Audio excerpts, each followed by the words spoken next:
Assalamualaikum warahmatullahi wabarakatuh. Selamat siang, saudara-saudara sekalian. Sudah bisa mendengar suara saya? Bisa Pak Bagus. Sudah. Dan juga Baik. masih ada, cuman masih harus takar lagi. Ya, Ya, baik. Saya akan mempresentasikan rencana pembukaan PPDS di FK Unisula. Ya. ya. Ini boleh saya tampilkan? Silakan. Ya, tampilkan. Nanti akan kelihatan semuanya. Ya, baik. Jadi latar belakang dari proyek ini adalah pertama adalah di Peraturan Konsil Kedokteran Indonesia nomor 16 tahun 2013 tentang penerbitan rekomendasi pembukaan dan penutupan PPDS. Ya, sudah tampil ya? Ya, sudah. Ya, pada pasal 4 butir A, institusi pendidikan program dokter spesialis harus berasal dari FK yang terakreditasi A. Kemudian pada butir B, syarat berikutnya adalah IPDS calon disetujui oleh kolegium terkait. Kemudian butir C, IPDS calon mengajukan IPDS pembina yang bersedia dan memenuhi kriteria, dan selanjutnya dan seterusnya. Kemudian sedangkan FK Unisula sendiri itu sudah terakreditasi A, bersertifikat ISO 9001 pada tahun 2008, mempunyai rumah sakit pendidikan kualifikasi B terakreditasi A, dan yang sekarang sedang dibangun, insya Allah akhir tahun ini akan mulai dioperasikan, yaitu Gedung Multi Center of Excellences dengan sarana prasarana baru. Dan kami juga mempunyai ICT yang dikelola sendiri. Atas dasar hal tersebut, maka beberapa minggu ini tim kecil yang dibentuk oleh Pak Dekan mengidentifikasi bagian-bagian klinik mana yang kemungkinan siap untuk pembukaan PPDS ini. Nah, dari semua bagian klinik itu akhirnya mengerucut kepada 4 bagian klinik ini, yaitu bagian ilmu penyakit dalam, ilmu kesehatan mata, THT, dan IKM, untuk kami rencanakan membuka dokter layanan primer. Kemudian minggu lalu diadakan dengar pendapat dengan bagian-bagian tersebut untuk mengidentifikasi SWOT di masing-masing bagian tersebut, dan analisis SWOT-nya adalah sebagai berikut. Selain dari persyaratan untuk membuka PPDS yang disebutkan sebagai latar belakang tadi, bagian ilmu penyakit dalam mempunyai strength sebagai berikut, yaitu jumlah dan variasi pasien cukup banyak. Kemudian sarana dan prasarana sebetulnya sudah memadai. Kita juga punya MOU dengan rumah sakit jejaring, dan sampai saat ini minat masyarakat terhadap FK Unisula cukup tinggi. Weakness yang dimiliki di ilmu penyakit dalam, saat ini jumlah staf pengajar belum memadai, baru 5 dari 10 yang dibutuhkan. Namun sudah ada 3 staf yang saat ini sedang spesialisasi, jadi akan menambah insya Allah 8 dalam waktu dekat. Kemudian kualifikasi staf pengajar belum ada yang konsultan. Ini ada 2 staf yang sedang mengambil konsultan, satu di UGM dan satu di Universitas Indonesia. Kemudian rencana ke depan akan menyekolahkan 2 staf lagi untuk mengambil konsultan. Dan saat ini kami juga sudah punya 2 dokter mitra yang berkualifikasi konsultan. Opportunity yang ada, kita bisa sebagai langkah awal menerima stase PPDS penyakit dalam dari FK yang sudah mengadakan sambil mempersiapkan syarat untuk membuka prodi mandiri. Sedangkan yang ada, kami sadari mungkin tidak mudah untuk memperoleh atau mengurus perizinan dari organisasi profesi atau kolegium. Dan saat ini semakin banyak jumlah institusi pendidikan yang menyelenggarakan PPDS. Ya. Dari bagian ilmu kesehatan mata, sebetulnya Semarang Eye Center adalah unggulan di rumah sakit pendidikan kami.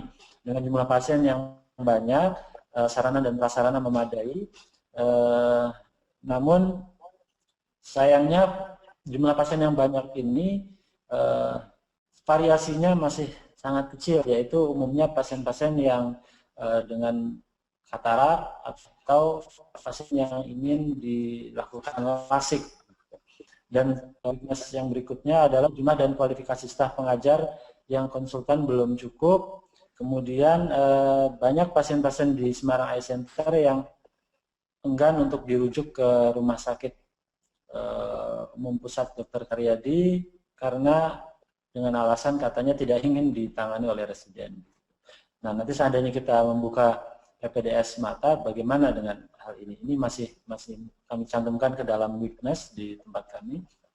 Kemudian opportunity peluang yang ada juga saat ini kami punya kerjasama dengan rumah sakit jejaring, bisa bekerjasama dengan FK negeri, dan tentu saja sementara sebagai langkah awal dapat menerima stase PPDS ilmu kesehatan mata dari FK yang sudah mengadakan. Thread-nya sama seperti tadi. Kemudian dari bagian THT, jumlah dan variasi pasien sebetulnya sudah cukup banyak, dan kita juga ada MOU dan minat dari masyarakat yang cukup tinggi. Namun kembali jumlah staf pengajar masih kurang, baru ada 4 dari 9 yang dibutuhkan. Kemudian juga kualifikasi pengajar belum ada yang konsultan atau guru besar. Kelemahan lain adalah sarana dan prasarana juga masih belum memadai. Opportunity, peluang, dan ancaman juga masih sama seperti bagian sebelumnya. Kemudian dari bagian IKN yang kami minta jajak pendapat mengenai pembukaan PPDS dokter layanan primer, ini masih menunggu kebijakan dan penyusunan daftar kompetensi DLP karena ini memang belum ada sebelumnya, dan menunggu pembentukan organisasi profesi DLP sehingga belum dapat dianalisis SWOT-nya. Nah, dari diskusi dengan keempat bagian tersebut, akhirnya strategi yang kami lakukan adalah yang kami usulkan sebagai berikut: merintis pembukaan di PPDS ilmu penyakit dalam. Bisa diawali dengan sementara menjadi lahan pendidikan dahulu untuk menerima stase dari residen PPDS ilmu penyakit dalam dari FK yang sudah menyelenggarakan. Kemudian peningkatan kualifikasi staf pengajar menjadi konsultan dan merekrut staf baru untuk melengkapi kekurangan staf yang ada, atau kita dapat juga bekerja sama dengan rumah sakit jejaring yang sudah ada staf yang konsultan. Kemudian berkonsultasi dengan organisasi profesi atau kolegium mengenai perizinan untuk pembukaan program ini, dan juga dengan beberapa MOU yang telah kita bina dengan fakultas kedokteran di luar negeri, mungkin dapat ditingkatkan juga atau diperluas untuk kerjasama mengenai pembukaan PPDS ini. Nah, untuk sementara untuk mengimplementasikan strategi tersebut, ini kami telah membentuk tim sebagai berikut dengan tim Monef, diantaranya saya berada di tim Monef tersebut. Kemudian ya tentu saja atas pembinaan dari Pak Dekan. Tim Monef terdiri dari Wakil Dekan 1 dan Dr. Nika Bella Rinatasari, spesialis mata dari bagian mata. Kemudian untuk Ketua Panitia Dr. Erwin, spesialis penyakit dalam. Koordinator SDM Dr. Nur Ana, Koordinator Sarana dan Prasarana Dr. Ken Wirastuti. Ini kebetulan adalah Direktur Pendidikan di Rumah Sakit Pendidikan kami. Dan Dr. Lucito untuk Koordinator Legal Formal. Ini adalah akhir dari slide presentasi saya. Demikian yang dapat saya sampaikan pada hari ini. Terima kasih atas perhatian Bapak Ibu sekalian. Saya kembalikan kepada pembawa acara.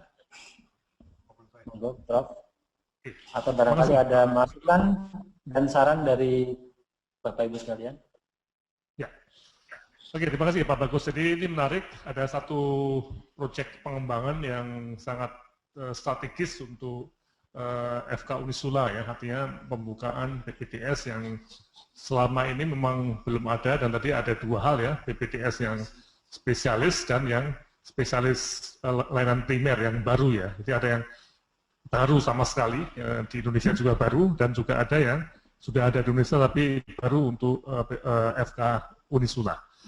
Oke, nah sekarang mari kita bahas, dan sebelum kita bahas mungkin ada sedikit kita lihat sebentar apa yang ada di slide saya yang dulu ya, bisa dilihat di PPE apa di minggu lalu ya.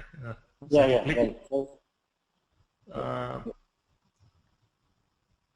Ya, jadi apa yang ada di dalam presentasi Pak Bagus itu memang ada di dalam presentasi Pak Bagus. Konsep ya, konsep yang perlu kita kembangkan, dan mungkin kita perlu untuk menggunakan ini slide berikutnya ya. Coba kalau kita lihat, nah ini memang Pak Bagus sebagai satu staf di FK Unisula diberi semacam mandat atau wewenang untuk mengelola proyek ini ya. Dan ini memang satu ciri di mana dekan yang baik itu menurut kami ya, itu mampu untuk memberikan semacam pendelegasian untuk sebuah kegiatan atau sebuah pengembangan ke dosen lainnya. Dan ini Pak Bagus ini posisinya sebagai orang yang ditunjuk ya. Betul ya Pak Bagus ya? Slide berikutnya Pak. Slide ya. Betul Pak Bagus? Ya. Ya. Sebetulnya bukan hanya saya yang diserahi mandat ini, jadi ada ya. 3 orang setidaknya. Tapi benar. Teman ya. Ya. Nah, ini memang Pak Dekan FK Unisula itu betul nggak berusaha memicu kemampuan organisasi dengan pengembangan ini ya, PPDS ya, betul Pak ya? Ya, betul. Ya. Kemudian menggerakkan komitmen orang lain.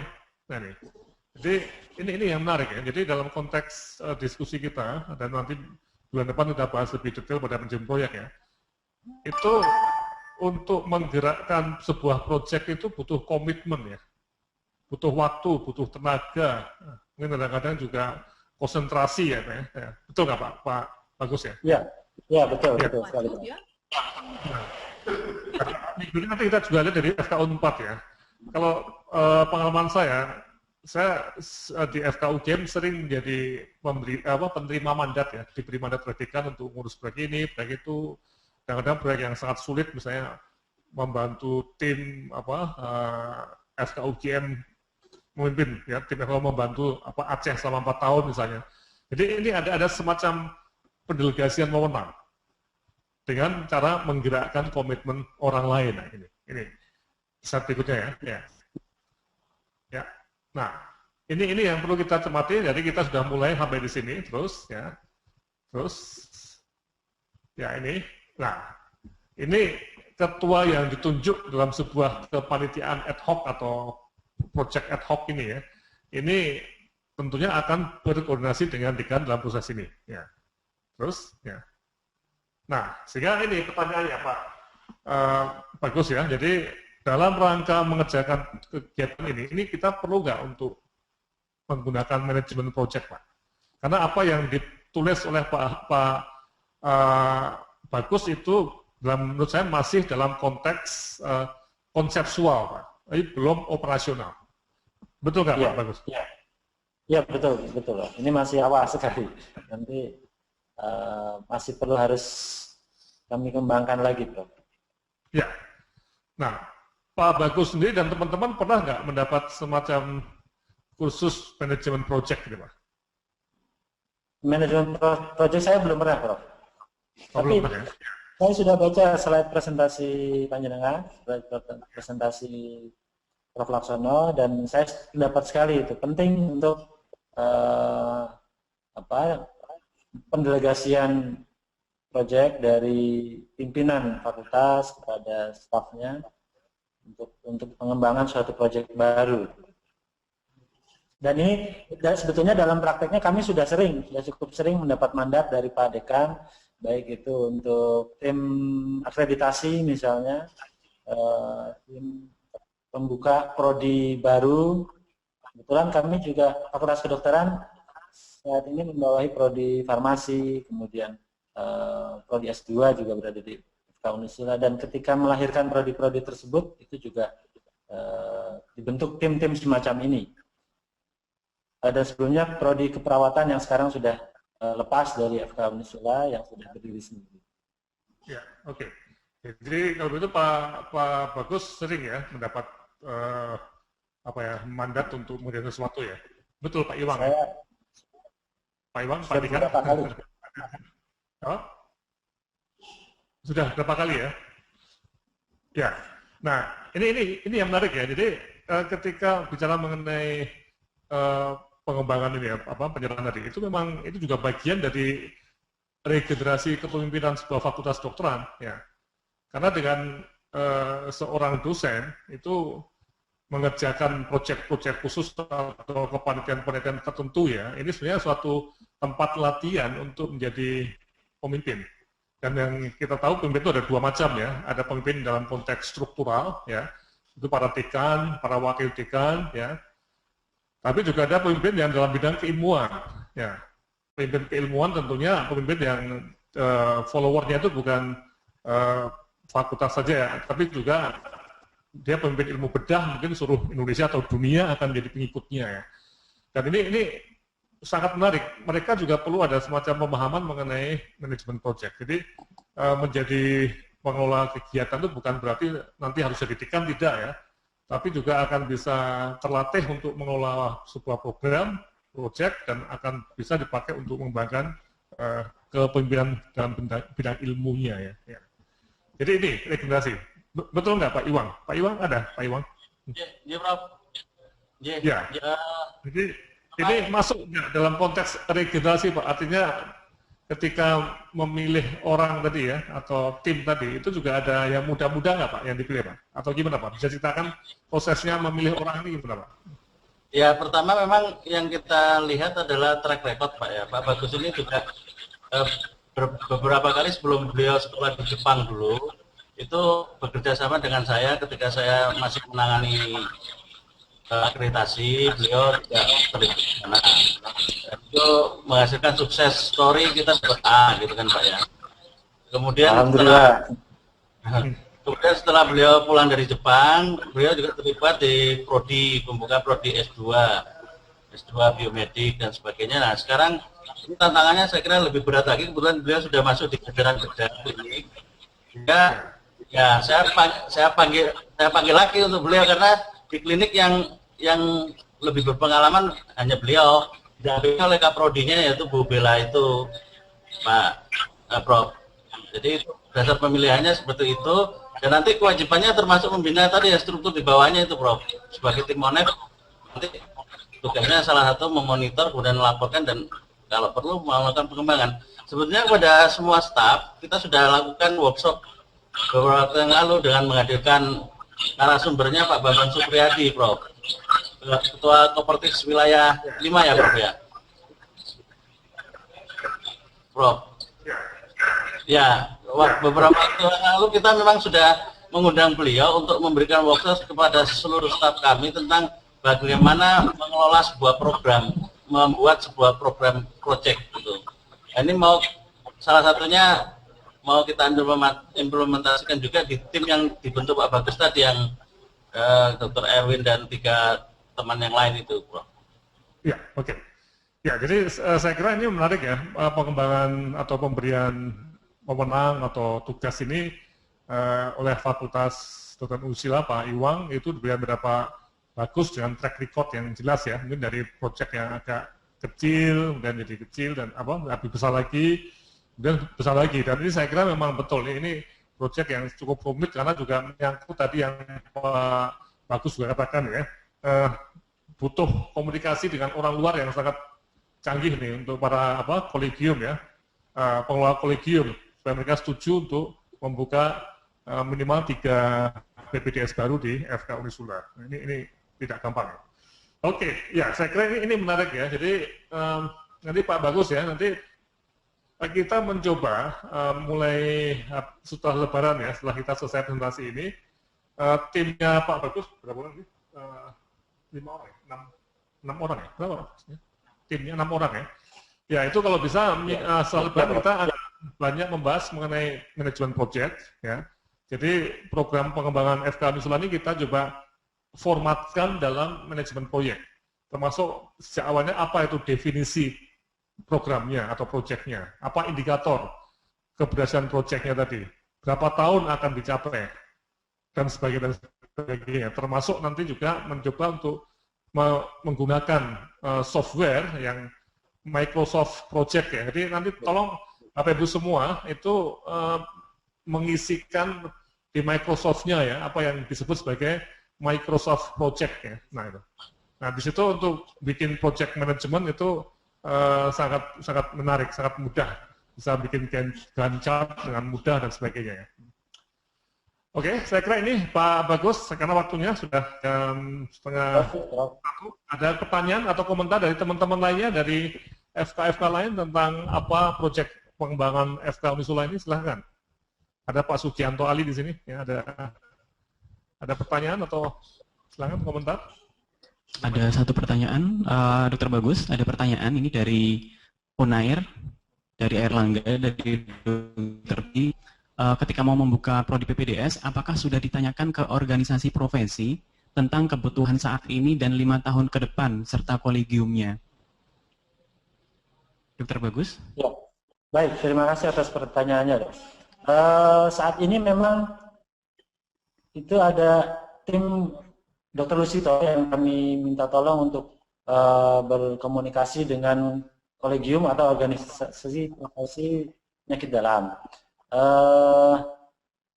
Saya belum menanyakan lagi ke Dr. Lusito, jadi nampaknya sih belum sampai ke sana, Prof. Jadi memang kita benahi dulu, kita lengkapi dulu syarat-syarat kita yang masih kurang, sehingga ketika bertanya ke organisasi profesi itu sudah cukup begitu modalnya paling tidak untuk membuka PPDS baru. Dan saya kira untuk PPDS penyakit dalam ini peminatnya masih terus banyak sampai sekarang, sementara dari FK-FK yang ada yang sudah membuka PPDS penyakit dalam ini belum bisa menampung seluruh dokter yang berminat untuk mengambil spesialisasi tersebut begitu. Jadi peluangnya masih ada saya kira, dan di Indonesia kebutuhan, apalagi kalau mengingat bahwa ini akan ada utusan daerah yang dari rural, itu juga jelas masih sangat dibutuhkan di daerah-daerah. Ya, saya kira memang menarik ya. Ini kalau kita lihat kebutuhan itu jelas Pak, dari data statistik jumlah dokter, penyebarannya itu apalagi daerah terpencil ya, itu sangat-sangat dibutuhkan ya. Makanya ini bagian penting dari apa yang kita sebut sebagai lobbying dengan perhimpunan ya, bagaimana supaya bisa mendapat semacam persetujuan dan juga ya tentunya bantuan nanti ya. Oke, ada lagi yang mau bertanya? Ada lagi mungkin dari Dr. Sugianto.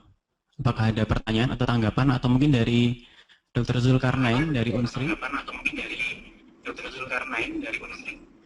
Baik, terima kasih banyak atas presentasi dari Dr. Bagus. Kami dari Fakultas Kedokteran Atmajaya belajar banyak dari proyek dan juga proposal yang akan diajukan oleh Dr. Bagus.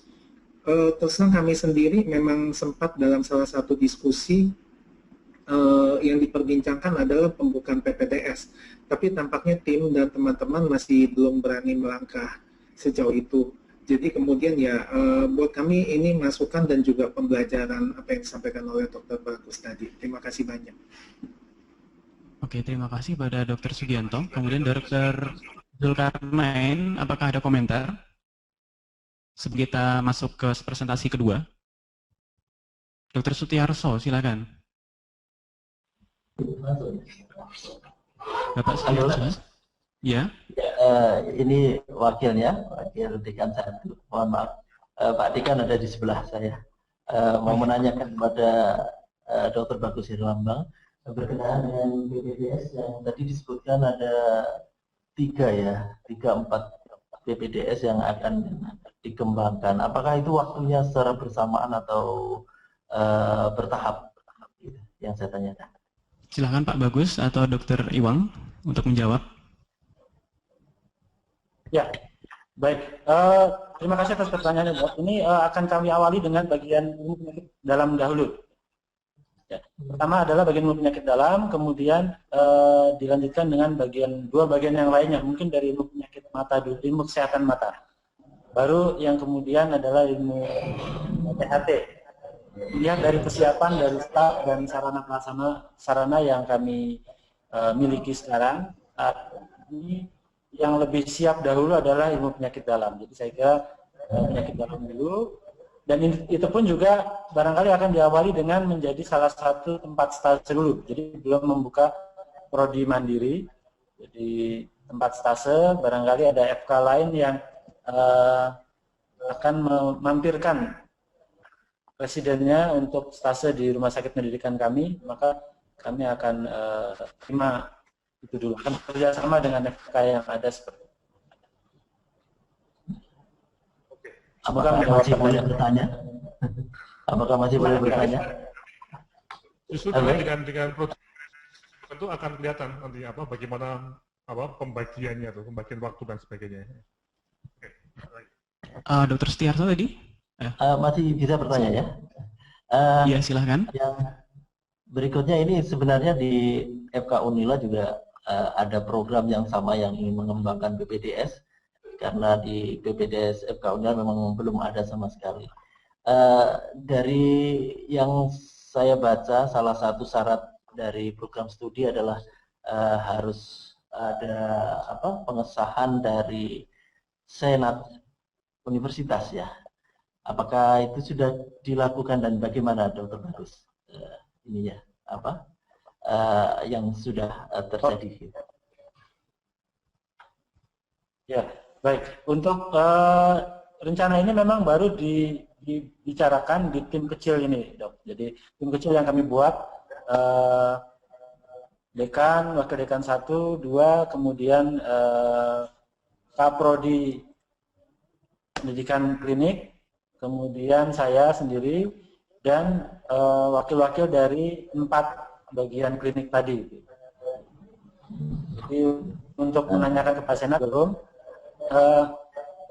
Saat ini, nah mungkin Pak Dekan bisa menjawab ini untuk Senat. Saya kira tidak terlalu sulit ya Pak Dekan ya untuk minta perizinan dari Senat. Wah, kali bisa membantu saya? Ya. Ini tim ini memang kita minta persiapan sebagai persiapannya. Memang kami tugasi range waktunya 3 bulan untuk kita bahas berikutnya.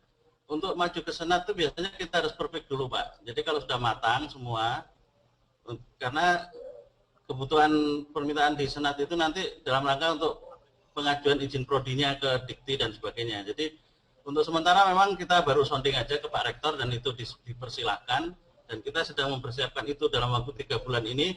Masing-masing sub-pokja tadi sedang bekerja untuk menyusun masing-masing. Kemudian yang di luar pertanyaan tadi juga, yang di luar itu akan ditangani secara struktural. Kekurangan tenagaan itu tidak ditangani secara proyek, tetapi secara struktural oleh WD2 yang membidangi SDM, Pak. Jadi dari tadi mata, THT dan sebagainya, dari analisisnya itu, kekurangan-kekurangan itu bukan berarti kita diamkan, tetapi itu menjadi lahannya struktural, bukan lahan proyek. Yang lahan proyek ini yang di penyakit dalam. Begitu Prof. Laksono. Oke Pak, jadi nanti ini kita akan detailnya akan kita tuliskan dalam izin proyek Pak. Ini sungguh-sungguh menarik nih, ya. Oke ya, nah waktunya kita harus berpindah, udah jam 12:30 lebih 5 menit ya. Sebenarnya kita tepuk tangan dulu untuk tim FK Unisula. Ya.